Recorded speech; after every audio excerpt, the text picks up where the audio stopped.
What's up, guys? Here is the Halo story tier list. Now, this is obviously a really good video idea, but there's a lot more reasons of why I wanted to do this, So I thought I'd do this tier list because basically, I've been doing Halo reviews for like the past few months probably. I stopped, but of course, in those Halo reviews, they were pretty long, right? They were decently long, and yeah, I mean, they took some time. But what really came out to be the focus of them most of the time was the story. All right. Of course, I talked about multiplayer and campaign level design, but most of the reviews have their longest sections in being the story, other than like Halo 5. But we don't talk about Halo 5, right? But yeah, so basically, I just wanted to kind of I thought this would be a good way to tie things up. Even though, yes, I haven't done Halo Wars 2. And by the way, I'm still gonna make a review on that. And same with Halo Infinite one day maybe. But Halo Wars 2 review is gonna come out in February. And this is also kind of like a checkpoint, of not really a checkpoint, but kind of just to show where I am with Halo Infinite, kind of like a mini review, now that I've fully processed my thoughts. But yeah, man, I was maybe planning to do like a story review, but what really just stopped me, is the Ackman video. Now, no, the Ackman video is not garbage, right? It didn't demotivate me because it was garbage. It's actually the greatest video I think I've ever seen on the website, and I'm not even exaggerating, bro. I don't think I say that too lightly, but dude, that was such a good video, bro. He brought up so many points that were just really interesting about how the militaristic aspect of Halo kind of drives the story sometimes, and the problem with the villains. I knew how I felt about the game, I just didn't know fully why I felt like that about the game. But I'm not saying that I base my opinion off his, because I made up my opinion before him, But of course I don't agree with everything he said, but I'll talk about them more later once we get to this section of Halo Infinite. But yeah, man. Yeah. So yeah, obviously I think my last video on Halo Infinite, I said it was a really good story. So guys, let's find out if I still feel that way. But yeah, without further ado, guys, let's just get into this tier list, all right? So starting with Halo 1. Now, Halo 1, dude, I'm not gonna lie, all right? When I originally played this, for making the reviews, I was kind of going back-to-back reviews, playing the campaigns, playing some of the multiplayer, and then making the review. I didn't actually like this game that much when I was doing the review, right? I'm not gonna lie. I thought the story was pretty basic. Well, of course I liked the game, but I didn't like the story that much. I thought it was really basic, I thought it was bare bones almost, I enjoyed it kind of, but I didn't really think it was anything special. And looking back, I mean, the story is kind of basic, but that's not it just really is it's not even simple story, but it's simple in terms of themes and complex themes, complex writing, but it doesn't have to be that, alright? This story is just classic, The characters all have so much personality, and there's a level of humanness, or with the Marines, because the Marines are probably my favorite part of this game's story. They're just so energetic, they just stand out, and I love them, I love them. And yeah, of course, the game, the story itself is very adventurous, going all throughout. But yeah, man, it's really carried by the adventure and the characters, Cirque, 343 Guilty Spark, you have Captain Keyes, classic. When he showed up in Infinite, that was insane, by the way. You have Cortana, Master Chief, just a great selection of characters, and of course Johnson. But this story really did grow on me, and it's we have to give it so much respect because it is just that good of a story, It's not the most complex story ever, no, it doesn't have to be, alright? It's just a really good story, and also the flood twist, one of the most iconic moments in video game history. But yeah, guys, that's Halo 1. So now, moving on to Halo 2. Guys, do I even have to say anything? Alright, this is the best video game story of all time. Now, I say video game, alright? I know the 2021 list, but I kind of want to separate them because one was a very real experience, and one is probably the pinnacle of storytelling when it comes to like video games, you know? And yeah, Halo 2, oh my god, bro. Like, how do I even talk about this, dude? It's just, like, Jesus Christ, dude. Like, I took it for granted, I won't lie, right? Going into Infinite, I didn't think it was this hard of a task to pull off, but, you know, time and time again, it proves that it is, you know? This story is just insane, bro. Like, so many amazing themes. The characters are just, like, the best they've ever been in any, like, story. I mean, they're just so good, you know? They don't have like 60,000 lines of dialogue each, you know. They don't have monologues explaining everything, you know. These characters are just so well written that you can catch of what they're trying to do with little subtle details, you know. Tartarus is just probably the greatest villain in the Halo franchise, you know. I would probably lean more towards Truth, which is also insanely well written, you know. You also have like probably the best protagonist, Arbiter, just an insane character arc that all like they all mirror off of each other in so many different ways. And each time I go back, I just appreciate it so much more.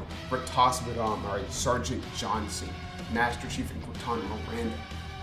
All these characters just display so much emotion and passion into their roles, and it's just incredible. This is just such a good story that every time, dude, a new story comes out, I just go back to this one and realize how good it is, bro. Like, everything about it is just masterful. And yeah, man, this is just such a good story, bro. But yeah, man, holy crap. It's just like the most quotable Halo game too. Like, I don't think I've ever seen a story this impactful, dude. But yeah, guys, now we go to Halo 3. Now, Halo 3, this is the first time I rustled a few jimmies, right? I got the most dislikes on my Halo reviews in this one review. And it wasn't, well, actually, I don't want to expose myself, but it was like actual dislikes. I think I got like 2 or 3 dislikes, and I was like, bro, so annoying. But yeah, obviously dislikes are disabled, so whatever. But, you know, yeah, this was a controversial opinion, and I still stand by it, you know. This going from Halo 2 to Halo 3 was just devastating to me, you know. Like, well, not devastating, but like, it's just so much character assassination with Miranda, which honestly I could pass, but like, Truth, come on, bro. It was just so dumb to see. An Arbiter, you know, getting demoted to being a side character, like what? The finale and story structure, not really servicing anything, it's just kind of like finish the fight, but literally just continuing Halo 2 and then automatically finishing it. And I don't know, dude. I mean, Master Chief and Cortana are probably the highlights here, but yeah, man. Oh, and then Gravemind, dude. Gravemind. I forgot to talk about Gravemind in Halo 2. Gravemind in Halo 2 was incredible, alright? In Halo 3, though, he's not incredible, alright? I don't think, like, yeah, it's also character assassination. Why is he so, like, dumb? You know, why is he, like, such an evil guy, you know? No, the Flood is not, like, the evil of Halo. I've never understood that, of why people say that. Like, they're kind of like wasps, you know. They kind of have their purpose, but they don't do it because they're evil. They do it because that's what they do, you know. They want to spread. They don't want to harm anybody. Like, I don't know. Like, yeah, you know, it's like a natural force, you know. It's not like a villain that you can just like give dialogue to. It's like so many things that I just don't like about this story. But I will say it is like a good story at the end of the day, you know. If Halo 2 didn't come out before it and it was kind of like a standalone game, it would still be a good story. But, you know, I just can't look past all the things that I don't like about it, you know. But it is really well paced and very engaging, right? So I'll give it that. So yeah, C2 for Halo 3. And now we go to a special game, right? To me, this game is special, you know. It's not like, it's probably one of the least special Halo games to me, but I can never forget it because it was the first Halo game I reviewed. Alright. Obviously I'll talk about this more later, but yeah. I really did get like caught up with Ensemble, and that's why it sounded so nice that entire video. But yeah, man, this story, I mean, you look at this cover, you know, and then compared to the other covers, it's like gray, you know. Yeah, that's basically what I think about the story. It's just kind of like really bland, you know. The plot, I guess, is fine, but like the characters, dude, like Yeah, man, they're just really like flat characters. I'm not gonna lie. Like Captain Cutter, just very generic. Professor Anders, very generic. You know, Arbiter, just like some of the characters do have personality, like Forge, but they have no depth. You know, I think Regret was in this game too. But yeah, man, this is just like a really like shallow story, I would say. Um, you know, I mean, yeah, man, I don't think I enjoyed it that much, so I'm gonna give it a D tier. You know, very shallow. You know, it could have been a lot more well written. But yeah, you can definitely see the restriction of Bungie in this game. But yeah, man, we move on to Halo 3 ODST. Now, Halo 3 ODST, man, this game is loved, dude.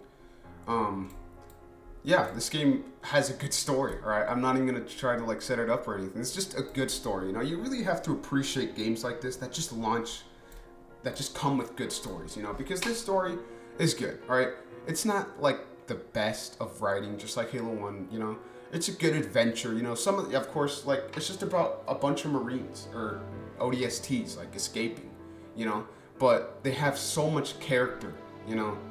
Buck, Romeo, all these guys I could just remember. And that's something I really can't say for a lot of other games, you know? The characters are memorable, the plot is engaging. It's just a good story, man. And the atmosphere is also really, like, a really good factor in this story, too. Like, I don't think we appreciate games like this enough, dude. You know, it's not the most complex one, of course, but, you know, not every story has to be that insane, you know? So yeah, solid B tier, you know? Really good story. Great job, guys. And then we got Halo Reach, you know? Look, this one really holds a special place in my heart, right? And in all fronts, right? This was like the first Halo game I really got excited for. This was the first Halo game that I really like played seriously. I think Halo 3 ODST or Halo 3 was the first one, but this is the one that I really like remember playing, you know? Yeah, man. And not just with that, but also the videos, you know? Like, Halo Wars, you know, I made the video, it was long, you know? It was 17 minutes, that was the longest video at the time, but like, when I made this video and it came out 53 minutes long, you know, I didn't even expect that. I thought it was gonna be like 20 minutes maybe, but I just found out, like, I just had so much to say that, yeah, it really just came out. I didn't even mean for that to happen because I was so passionate about it, you know? I found so much when I came back to the story, you know? And it's because it's so thematic, you know? The characters are all great, you know? They're all so well written, you know? This is like almost Halo 2 levels of like characterization through just like subtle details, you know? The game has super interesting lore themes that I just found so interesting. Like Carter, dude, like he just had such an engaging like arc of like really questioning his orders and like his motivations in this war. Until he finally like finds out like why it's true. Like, dude, it was just so like well written. I loved it. And then the ending sequence, dude, with Carter and Noble, that's just so insane, bro. That was such a good ending, and it was such an epic ending to Carter's arc, bro. It was like, dude, this game just does so much right, dude. Oh my god, bro. I could talk about it for hours, bro. I'm not gonna lie, but yeah, man. It's not like it's not in the level of Halo 2, you know, but it is close, you know, and I really feel dirty not putting it in S tier where it truly belongs. These two, bro. Halo Reach just deserves to be S tier, right? Just a great story, right? And then we go to, in my opinion, the most underrated Halo story, Spartan Ops.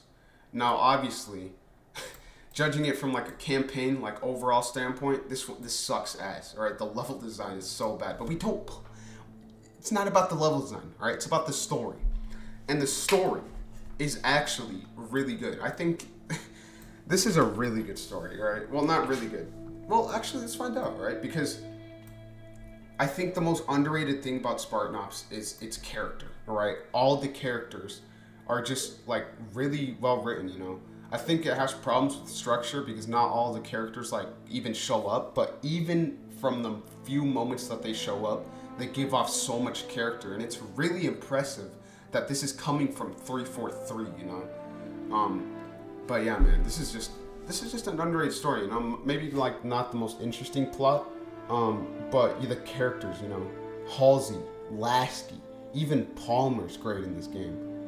Jewel and Dom, you know, kind of overhyped, but you know, he does his thing. But yeah, man, this is just a really underrated story. Like Thorn, I really enjoyed him, and I really want to see these characters come back. You know, these are just great characters. I would say it's probably C tier, but no, man, I gotta be respectful. It's a B tier, right? Because I really did enjoy it that much. But yeah, man. All right, then we go to Halo 4, the real Halo 4.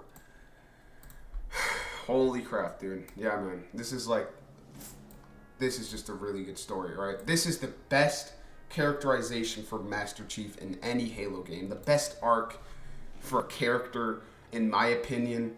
I don't know how it stacks up against the Arbiter, but like, dude, Master Chief and his humanity was just handled so well in this game. It's just incredible. Same with Cortana. Oh my god, bro. And then obviously, you had some good characters, you know, like Lasky. You know, Del Rio, a lot of people hate him, but I thought he was fine, you know. Palmer. I will say, I guess, like, the game does give out enough information about the Foreigner stuff, and that confused a lot of people, right? If you really dissect it, I guess you can, like, bring up everything and, like, understand everything, but at the same time, there's the extended lore, which obviously paints the picture, and that is the problem with Halo 4, right? The didact mirroring Master Chief is like the best thing, like one of the best things I've ever seen in a story. But the problem is that it's not even clear to the player, right? If you don't know Didact's backstory, he kind of looks like a dumb guy, you know? So yeah, I mean, it has problems with like its continuity, I want to say, and its lore. For people to understand fully, like obviously people don't even know what the composer is sometimes, you know? So if you really understand the story, it's phenomenal, bro. But it also could have been better if it integrated all those elements into the actual story, you know? Like by itself, I really think it's like in between A and S tier because it's that good, you know? Master Chief and Cortana are that good in this game, and obviously, yeah, I mean, I'm biased. Well, I'm not biased, right? But you know, understanding the didact stuff obviously makes it that much more enjoyable. But I think for the sake that it didn't really like even put the characterization within the actual game, but like, dude, but yeah, the fact that I didn't even put the characterization fully into the game, it's just kind of weakens it. But dude, it's all there, you know, like the monologue scene from the didact at the end, it's like probably one of my favorite scenes ever in any media, you know? It's just so well done, and I really want to put it in S tier, guys, but I think it has to stay at A tier, just to be fair, you know? But yeah, a very high A tier. Maybe on a good day I would put it in S tier, but yeah. And then we move on to the best story in the Halo franchise, Halo 5. And Halo 5 is really good because I like to put it in F tier. Now, yeah, basically. All right, now we go to Halo Wars 2. Now, okay, this is the first game that I haven't reviewed, all right?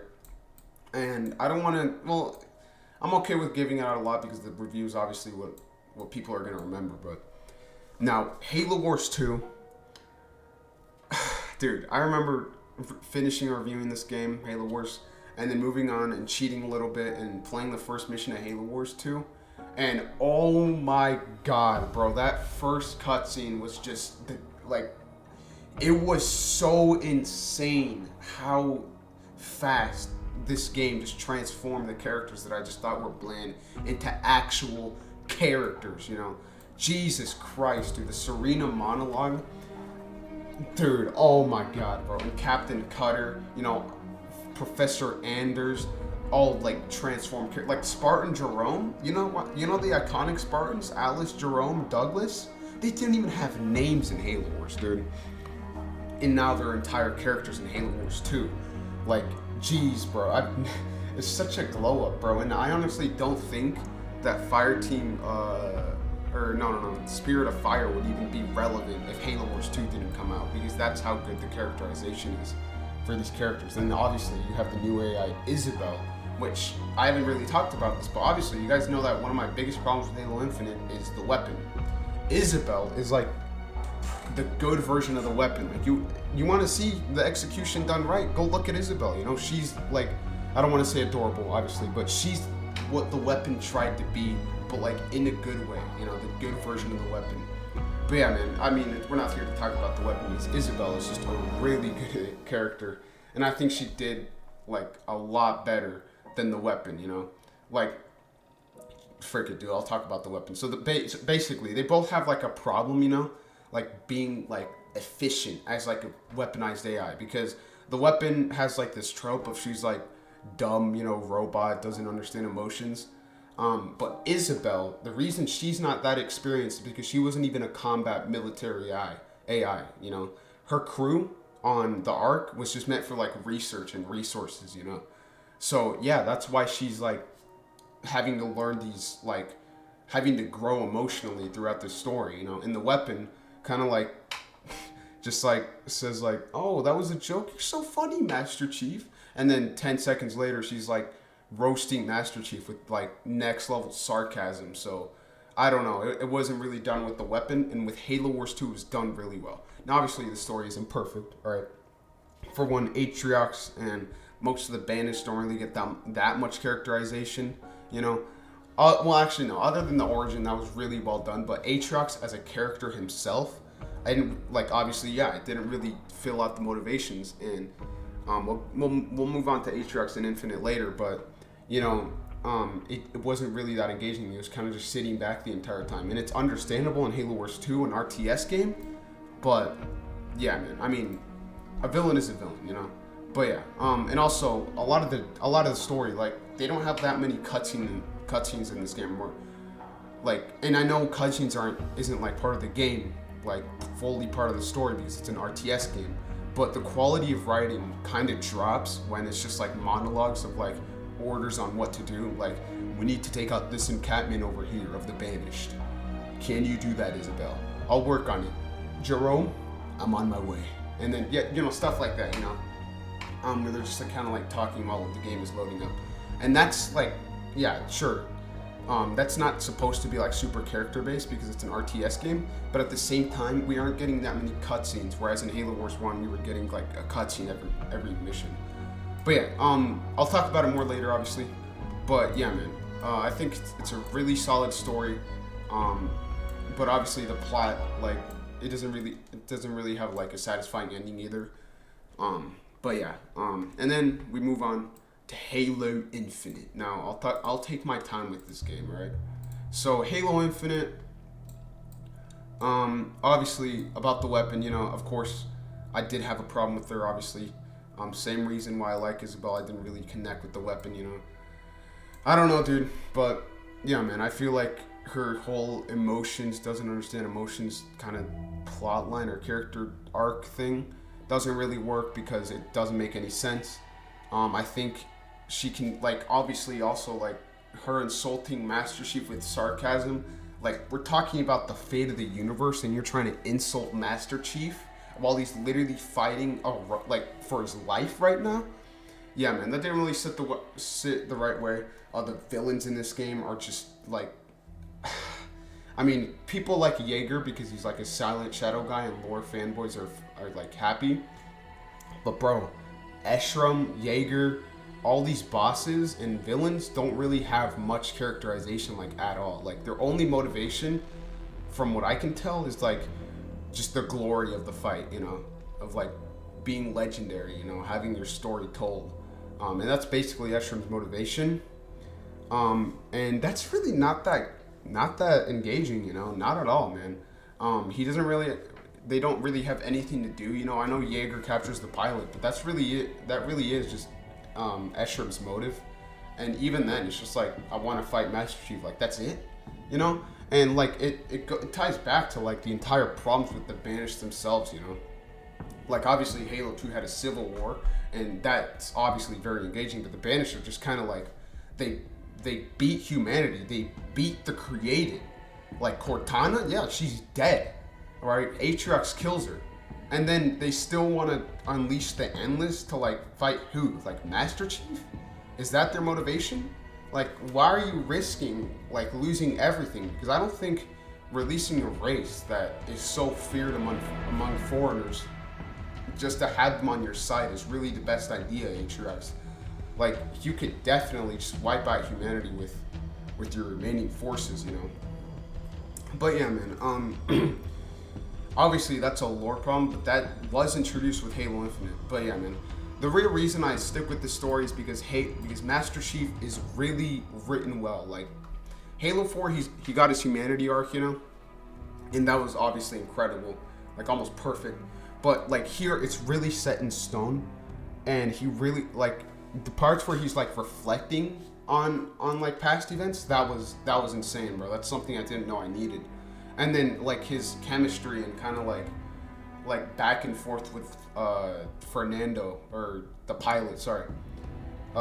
It's really engaging because pilot is like who he's fighting for. Like, that's a human, you know, that's his entire purpose, you know, and they really contrast well.